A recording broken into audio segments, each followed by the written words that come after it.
Caroline é mãe da Sara, que hoje tem 12 anos de idade, mas realizar o sonho da maternidade não foi algo simples. A primeira gestação foi interrompida com 7 meses. Ela explica que houve má formação do bebê e por isso ocorreu a perda. Após esse período, foram 3 novas tentativas de ser mãe, todas frustradas. A gente levou como se fosse uma causa, era uma perda, né, um aborto espontâneo, então tranquilo. Aí a gente foi a segunda vez. Aí tentou a segunda vez, isso levou mais um ano. E aí a gente foi para a sessão de exames, tudo de novo. E aí realmente aconteceu a mesma coisa. Eu fui uma vez com saúde, a outra vez fui lá, já não tinha mais batimento, perdeu de novo. A terceira, eu fiz meio que, a gente fez assim, ó, vamos arriscar. Porque a gente jovem tem esse sentimento assim, né, de correr o risco às vezes.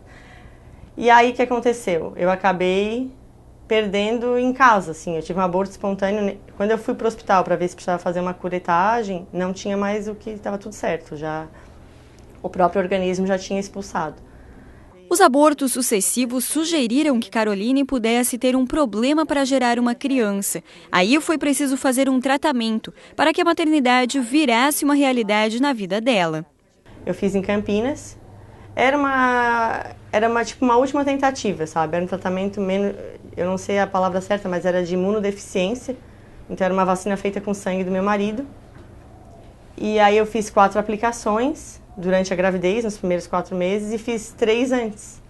Que daí para preparar, para me liberar, para não ter aquela reação do aborto. Era essa teoria que eles acreditavam, né?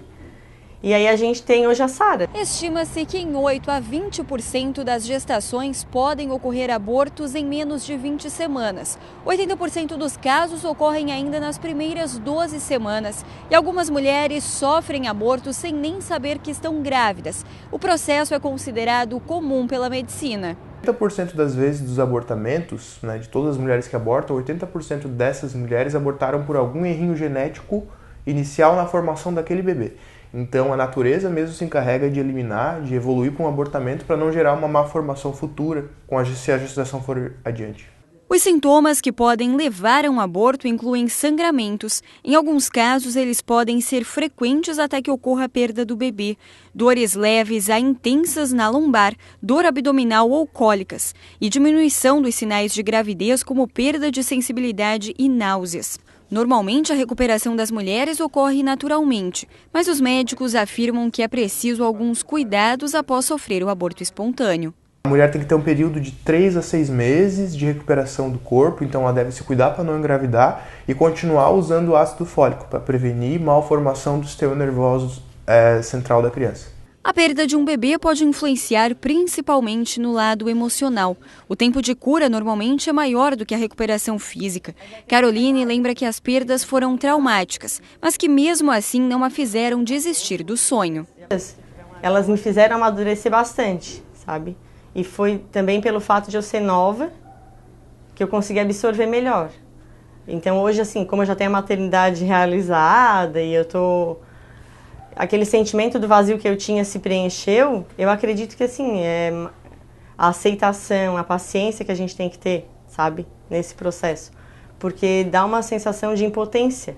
Essa psicóloga explica que cada mulher lida com o fato de maneira diferente. Algumas passam pelo episódio com naturalidade, mas 2 sentimentos podem aparecer após um aborto: o luto e a sensação de impotência. Quando ela vive isso como um luto, e aí ela tem uma dificuldade de elaborar esse luto, porque todo luto ele tem um processo e a pessoa precisa mergulhar naquele luto e ali 3, 4 meses, onde esse sofrimento vai existir, onde a tristeza vai existir, o choro vai existir, não configura um luto patológico, né?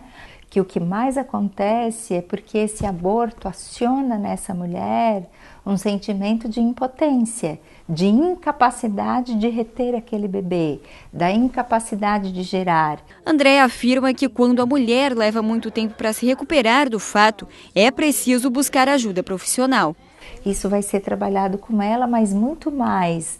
Daí não é necessariamente o aborto, mas é por que razão isso se significa para ela como esse sentido de impotência, de incapacidade, né? Quais são as fantasias que ela também tem em relação a isso, né? Ao fato ou ao que aconteceu. Para a Caroline, o que restaram foram as lembranças de um período difícil e muito amadurecimento com a experiência.